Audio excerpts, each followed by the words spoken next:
Pemirsa Berita Banjarmasin kembali hadir menjumpai Anda bersama saya Zaldi Ariandi.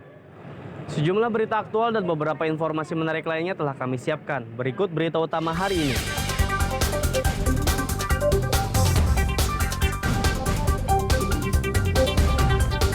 Dugaan pemalsuan tanda tangan Ketua DPRD Banjar, polisi panggil 2 saksi.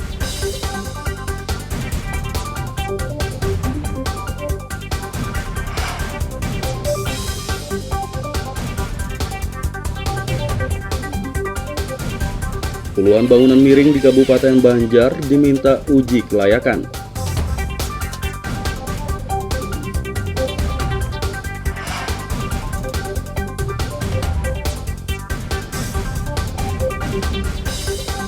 Padi yang terserang penyakit tungro di Kabupaten Batola meluas.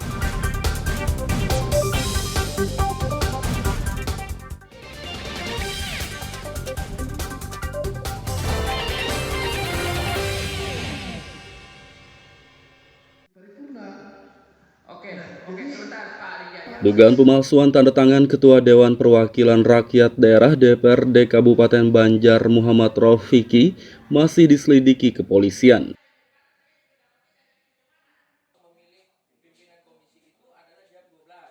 Terpantau Kamis siang, tim penyidik Satreskrim Polres Banjar memanggil 2 saksi ASN Sekretariat DPRD untuk dimintai keterangan. Kasat Reskrim Ibtu Franciscus Manaan mengatakan, kasus ini masih menunggu hasil penyelidikan. Terkait kasus pendataan palsu itu? Ya, jadi sementara dalam proses pemeriksaan masih belum. Dari kalangan apa komandan yang dibuang vaksin itu? Ini dari kalangan ASN-nya. Sebelumnya? Sebelumnya kami sudah memeriksa saksi korban dan beberapa saksi yang dimajukan oleh saksi korban. Artinya kasus ini akan terus lanjut ya? Dalam prosesnya tetap berlanjut. Nanti hasilnya seperti apa, nanti setelah hasil penyelidikan kami maksimal, baru kami sampaikan kepada rekan-rekan media. Informasinya dari jam berapa tadi pemanggilan ASN itu? Datang dari jam 10 sekitar jam 10 pagi tadi. Sampai sekarang belum selesai. Sekarang belum selesai. Mungkin sekarang lagi istirahat karena sholat, makan. Jadi belum bisa memberikan keterangan lebih jauh lah. Belum bisa memberikan keterangan lebih. Untuk jauh. dalam hasilnya belum ada, karena belum selesai pemeriksaan. Sebelumnya Satreskrim telah memintai keterangan sejumlah saksi yang diajukan oleh pelapor.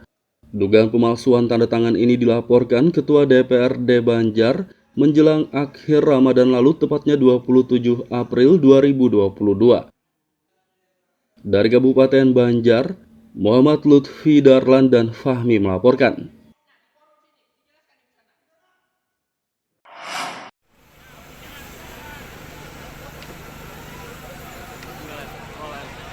Penyebab ambruknya Alfamart di kawasan Ahmad Yani kilometer 14 Gambut, Kabupaten Banjar hingga kini belum diketahui.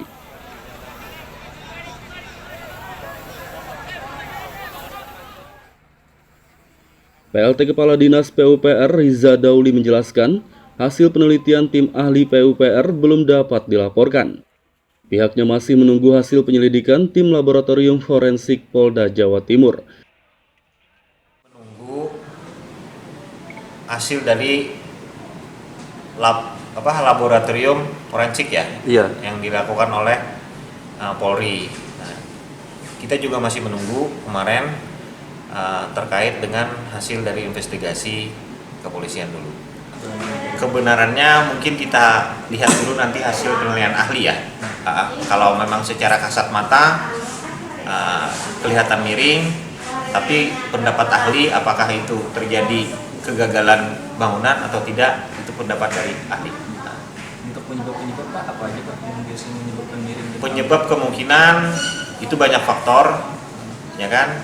Bisa dimulai dari pergerakan tanah, kemudian bisa juga pada saat desain struktur, pada saat pengerjaan. Nah, ini yang nantinya dilakukan penilaian oleh ahli. Alfamart ambruk terjadi pada pertengahan Ramadan lalu, tepatnya 18 April 2022.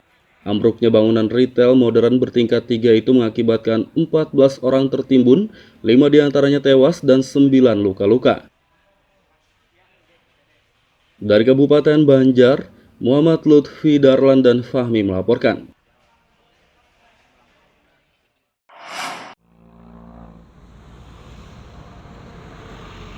Mencegah berulangnya bangunan ambruk, Dinas PUPR Kabupaten Banjar meminta pemilik bangunan miring segera uji kelayakan. PLT Kepala Dinas PUPR, Riza Dauli mengatakan, 59 bangunan miring di sepanjang kawasan Ahmad Yani, Kecamatan Gambut dan Kertakhanyar telah disurati. Melalui surat itu, pemilik bangunan diminta menguji kelayakan dan segera melaporkan hasilnya. Di kita pun sebenarnya belum ada bergerak yang secara signifikan, tapi saat ini kami sudah mengeluarkan surat dari PUPR kepada kurang lebih 59 ya bangunan yang miring. Di wilayah Kertakhanyar Gambut untuk dilakukan pengujian kelayakan, ya kan? Setelah itu untuk dilakukan pemeliharaan oleh pemilik bangunan gedung sesuai dengan amanah dari Undang-Undang Bangunan Gedung 28 tahun 2022 dan Perda Kabupaten Banjar nomor 4 tahun 2012 tentang bangunan gedung. Kalau mengenai izinnya kemarin Pak, mengenai Alfamart itu Pak, bangunannya Pak? Masalah perizinan mungkin lebih pasnya dikonfirmasi kepada dinas yang mengeluarkan perizinan di Kabupaten Banjar. Jika uji kelayakan tidak dilakukan, pemilik bangunan dapat dikenai sanksi pidana Undang-Undang Nomor 28 Tahun 2002 tentang bangunan gedung. Dari Kabupaten Banjar, Muhammad Lutfi Darlan dan Fahmi melaporkan.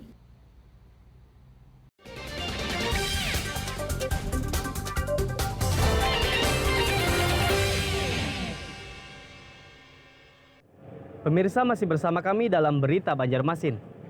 Bagi Anda yang baru bergabung, berikut Berita Banjarmasin utama hari ini.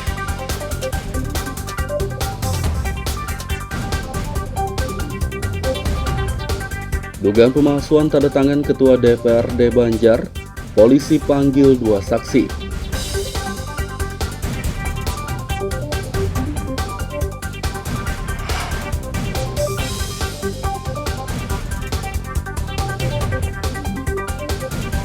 Puluhan bangunan miring di Kabupaten Banjar diminta uji kelayakan.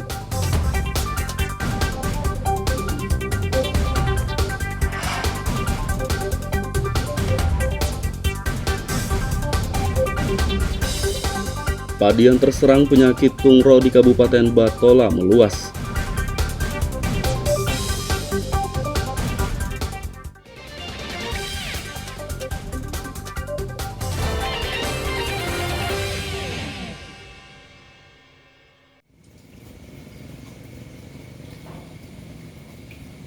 Penyakit mulut dan kuku atau PMK pada hewan ternak mewabah di sejumlah daerah di tanah air.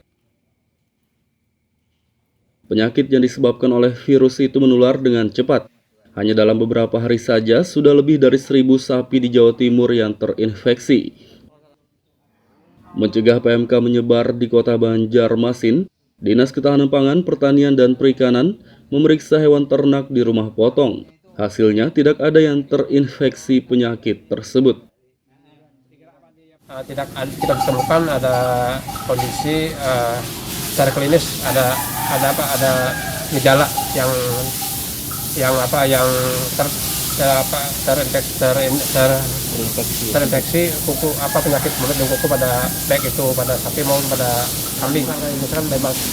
Nah sekarang ini kan yang kita fokus ke amtrak, namun istilahnya amtrak masih aman dan sekarang PMK yang lagi tren kan lagi, dan ini mungkin hanya di bagian Jawa Timur yang sudah ketahuan ada serangan dari virus tersebut.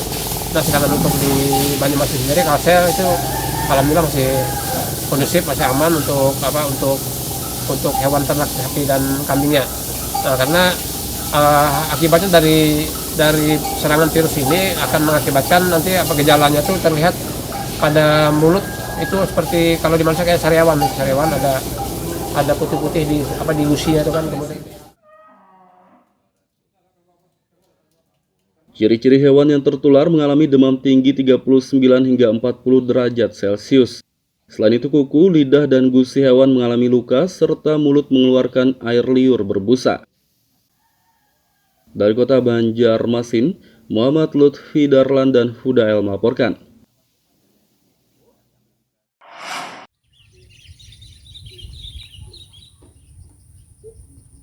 padi terserang penyakit tungro di Kabupaten Batola meluas.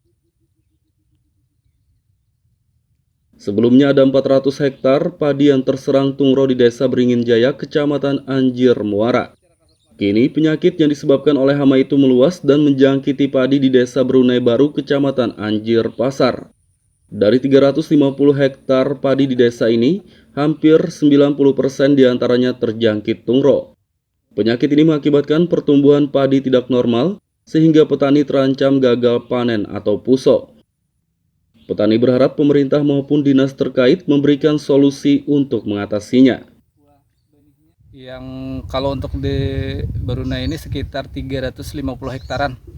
Nah, sementara itu untuk tanaman padi yang terserang penyakit ada berapa persen kira-kira dari jumlah itu? Secara keseluruhan ada yang rata-rata kena, cuman persentase kenanya ini ada yang tingkat keparahannya mungkin ada yang kena sampai seperti yang ini kan sekitar hampir keseluruhan kena. Jadi ada beberapa juga yang sebagian, cuman rata-rata itu kena. Jadi tingkat yang kena tuh hampir 90% lebih kena. Tinggal tingkat keparahannya yang beda lah. Tingkat keparahannya aja yang beda. Ada yang parah, ada yang sedang. Kepala Dinas Pertanian, Tanaman Pangan, dan Hortikultura Murniarti menjelaskan, pihaknya telah melakukan gerakan massal penyemprotan padi dengan insektisida. Hal yang terburuk tidak berbuah seperti itu atau puso. Itu kalau parah benar. Kalau parah benar. Kalau serangannya tuh karena masih muda gitu dan tidak dikendalikan. Jadi harus diapakan lagi itu tanamannya, Bu? Jadi itu harus dicabut, harus diganti tanamannya gitu. Tanam ulang kalau itu yang parah. Kalau yang tidak, kalau sudah agak anakan maksimal itu kada jadi masalah. Bisa aja, cuman hati-hati musim berikutnya. Nah, hati-hati musim berikutnya itu petani harus mengganti varietas. Yang kedua harus melaksanakan pemupukan berimbang, kebersihan petaniannya, kebersihan lahannya. Nah, kemudian juga pengelolaan air. Nah, airnya harus lancar, pengeluaran pemasukannya. Jangan sampai airnya tergenang. Murniarti menambahkan jika padi yang terserang tungro sudah tidak dapat diselamatkan, petani harus mencabutnya dan mengganti dengan bibit baru. Dari Kabupaten Batola, Muhammad Lutfi Darlan dan Ibrahim melaporkan.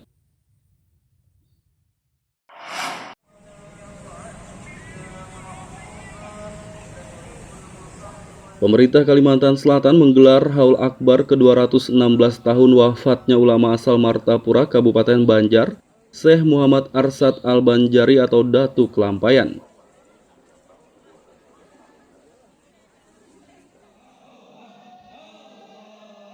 Haul digelar Kamis pagi di Gedung Mahligai Pancasila Kota Banjarmasin, dihadiri Gubernur Sahbiri Nur, alim ulama dan habaib dari berbagai daerah. Selain itu, ribuan jamaah dari berbagai kabupaten dan kota juga ikut hadir memeriahkan acara ini. Pimpinan Ponpes Tahfiz Al-Quran Darussalam Martapura, Kiai Haji Wildan Salman berharap haul ini dapat meningkatkan keimanan dan ketakwaan masyarakat. Dari hikmah dilaksanakannya haul di Pancasila oleh Bapak Gubernur, ini hikmahnya menginergikan, menyatukan antara ulama dengan para umarot, antara ulama dengan pemerintah. Dengan apabila sudah dua golongan ini bersatu, maka insya Allah kepemimpinan pemerintah untuk kemaslahatan umat insya Allah sukses. Satu pertanyaan lagi ada. Sosok Datu Kelampayan sendiri bagaimana, Guru?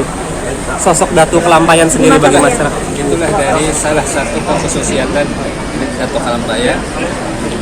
Beliau bersatu dengan pemerintah, sebagaimana yang sudah tadi disampaikan oleh Bapak Manakib. Selain pembacaan manakib atau riwayat hidup Datu Kelampayan, haul juga diisi dengan lantunan salawat, zikir, dan tausiah. Dari kota Banjarmasin, Muhammad Lutfi Darlan dan Aryadi Sukma melaporkan.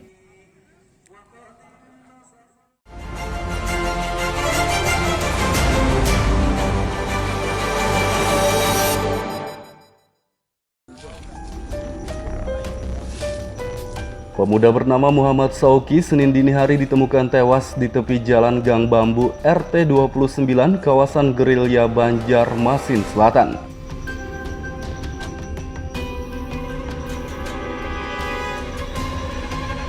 Kuat dugaan pemuda berusia 24 tahun itu dibunuh karena ada luka akibat senjata tajam di tubuhnya. Setelah identifikasi, jenazah korban dievakuasi petugas ke rumah sakit. Terpantau Senin siang, lokasi kejadian belum dipasangi garis polisi. Polisi akan menggelar perkara kasus pembunuhan ini karena telah menangkap tersangkanya.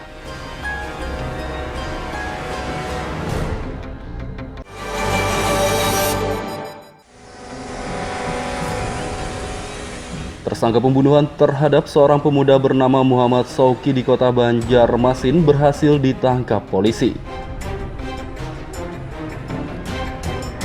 Pemuda berusia 24 tahun itu ditemukan tewas di tepi jalan kawasan Gerilya Banjarmasin Selatan pada Senin dini hari. Pria yang berprofesi sebagai Pak Ogah atau pengatur lalu lintas tidak resmi itu dibunuh oleh dua tersangka berinisial J 28 tahun dan H 20 tahun. Keduanya berhasil ditangkap polisi pada Senin pagi di kawasan Teluk Dalam, Banjarmasin Tengah.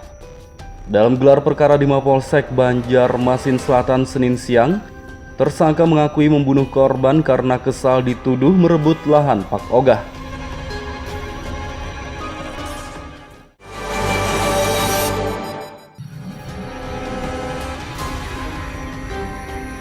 Dua pemuda kakak beradik yang melakukan pengeroyokan terhadap satu orang seterunya ditangkap kepolisian Banjarmasin.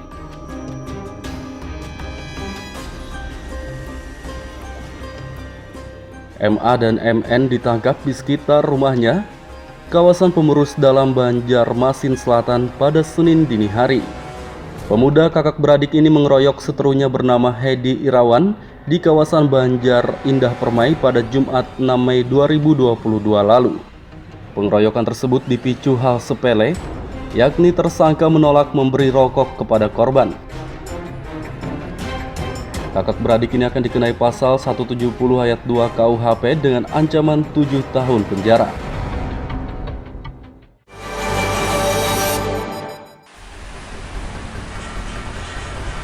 Para tersangka narkoba sindikat jaringan internasional ditangkap kepolisian Banjarmasin.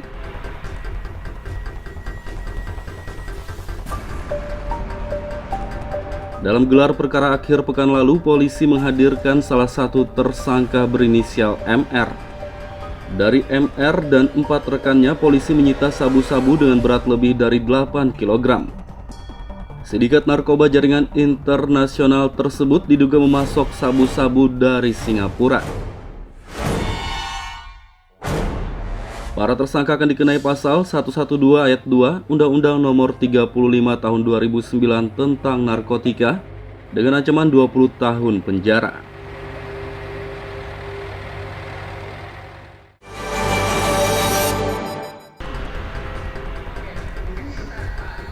Beberapa waktu lalu rapat paripurna Dewan Perwakilan Rakyat Daerah DPRD Kabupaten Banjar ricuh. Bahkan sejumlah legislator hampir adu jotos. Belakangan terungkap, kericuhan tersebut dipicu karena adanya dugaan pemalsuan tanda tangan Ketua DPRD.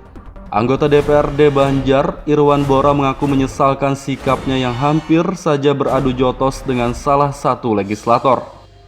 Menurutnya kericuhan tersebut dipicu karena dalam undangan pemilihan Ketua Komisi 4 yang dijadwalkan pada pukul 11 diundur menjadi pukul 13. Padahal jadwal tersebut sudah ditetapkan dalam Bamus.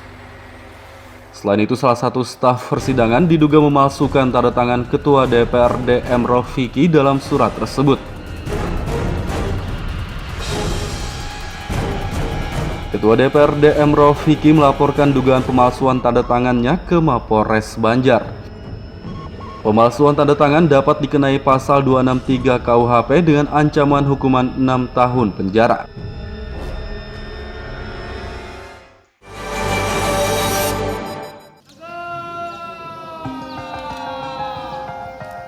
Hari pertama masuk kerja pasca libur panjang Lebaran, aparatur sipil negara ASN di lingkup pemerintahan Kota Banjarmasin mengikuti apel gabungan Senin pagi.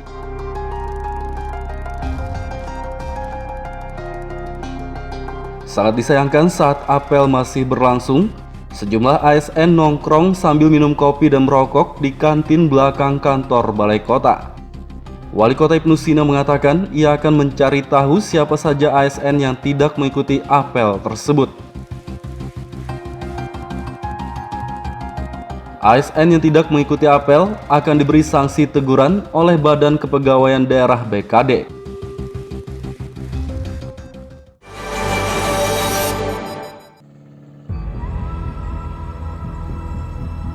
Rumah-rumah di bantaran Sungai Martapura, Kota Banjarmasin belakangan ini kerap ambruk.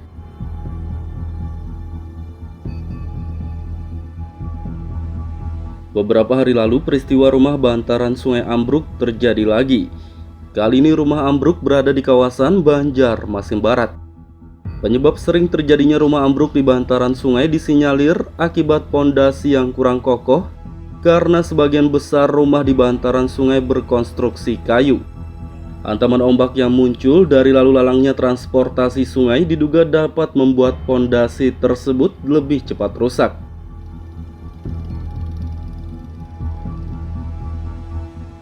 Warga yang bermukim di bantaran sungai diimbau untuk lebih perhatian terhadap bangunan rumahnya. Untuk mencegah ambruk, rumah di bantaran sungai harus memiliki pondasi yang kokoh dan selalu dirawat dengan baik.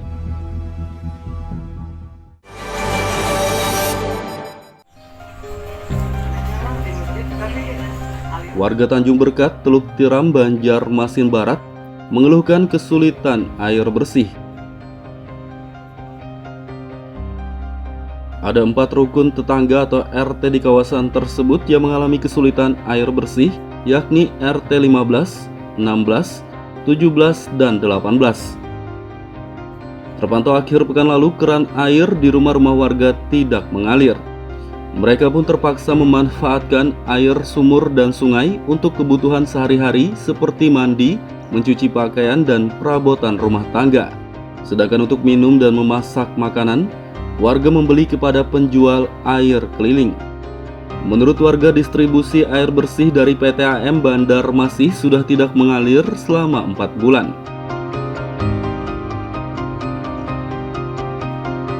Warga telah mengeluhkan kondisi ini kepada PDAM sejak beberapa bulan lalu. Namun hingga kini, air bersih tak kunjung mengalir.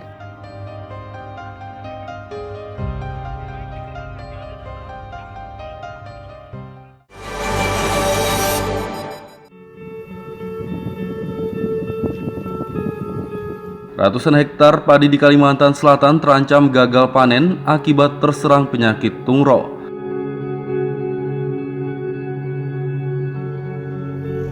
Data Dinas Tanaman Pangan dan Hortikultura, padi yang terjangkit tungro mencapai 650 hektar tersebar di 3 kabupaten.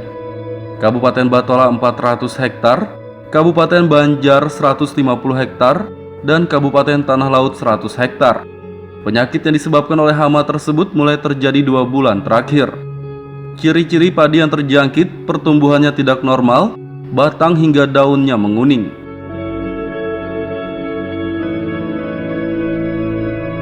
Dinas TPH Kalsel dan Balai Pengkajian Teknologi Pertanian akan membantu petani menekan penyebaran tungro.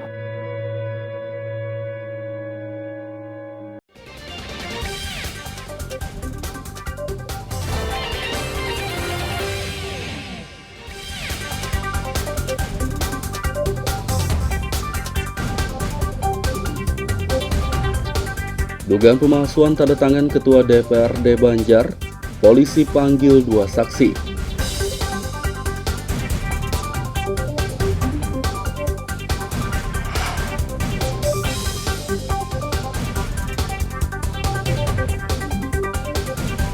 Puluhan bangunan miring di Kabupaten Banjar diminta uji kelayakan.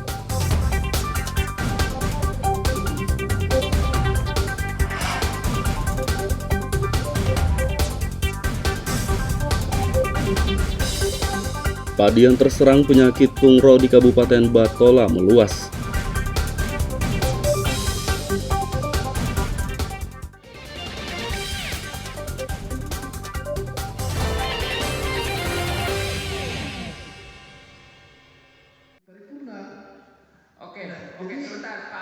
Dugaan pemalsuan tanda tangan Ketua Dewan Perwakilan Rakyat Daerah DPRD Kabupaten Banjar Muhammad Rofiki masih diselidiki kepolisian.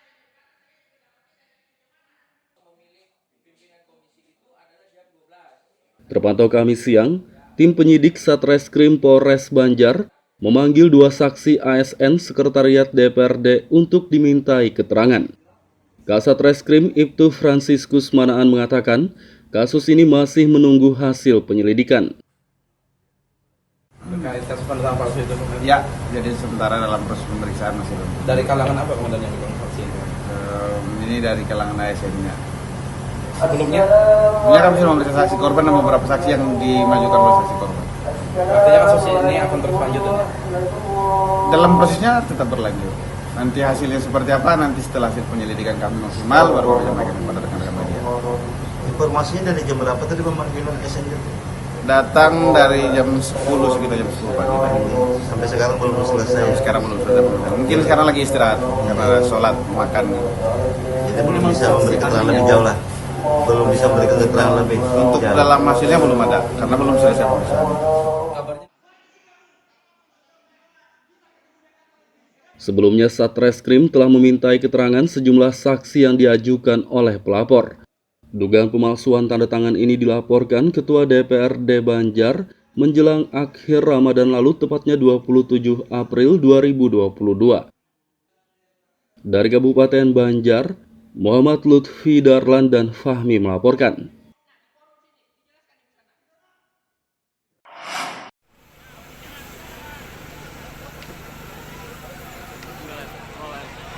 Penyebab ambruknya Alfamart di kawasan Ahmad Yani kilometer 14 Gambut, Kabupaten Banjar hingga kini belum diketahui.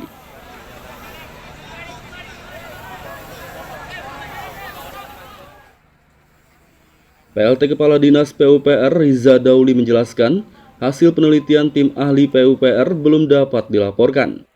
Pihaknya masih menunggu hasil penyelidikan tim laboratorium forensik Polda Jawa Timur.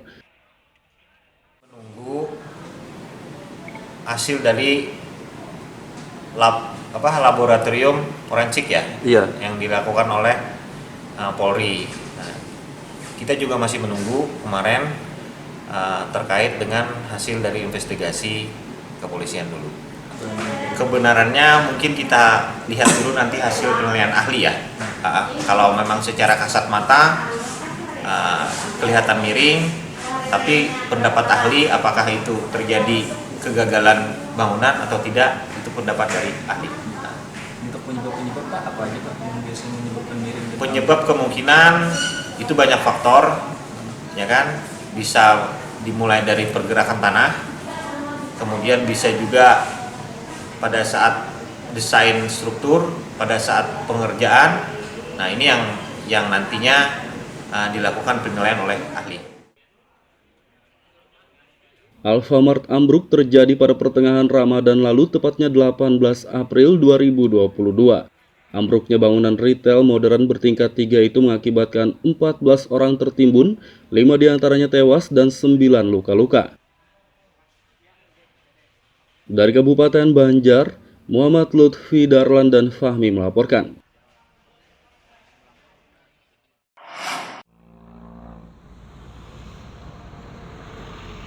Mencegah berulangnya bangunan ambruk, Dinas PUPR Kabupaten Banjar meminta pemilik bangunan miring segera uji kelayakan. PLT Kepala Dinas PUPR Riza Dauli mengatakan, 59 bangunan miring di sepanjang kawasan Ahmad Yani, Kecamatan Gambut dan Kertakhanyar telah disurati. Melalui surat itu, pemilik bangunan diminta menguji kelayakan dan segera melaporkan hasilnya.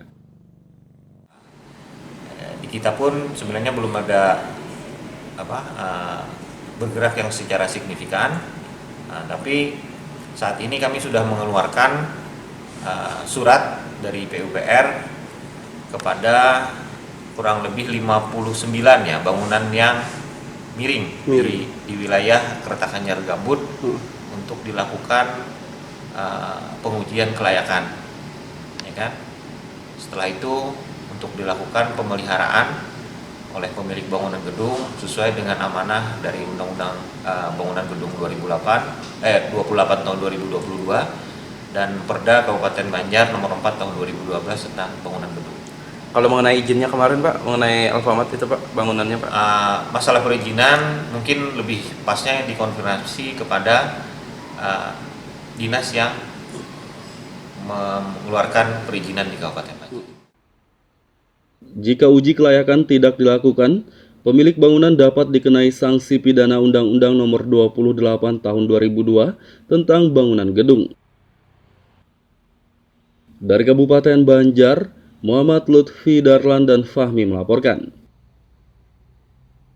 Pemirsa, informasi tadi sekaligus menutup perjumpaan kita kali ini. Saya Zaldi Ariandi beserta redaksi mengucapkan selamat beraktivitas, sampai jumpa.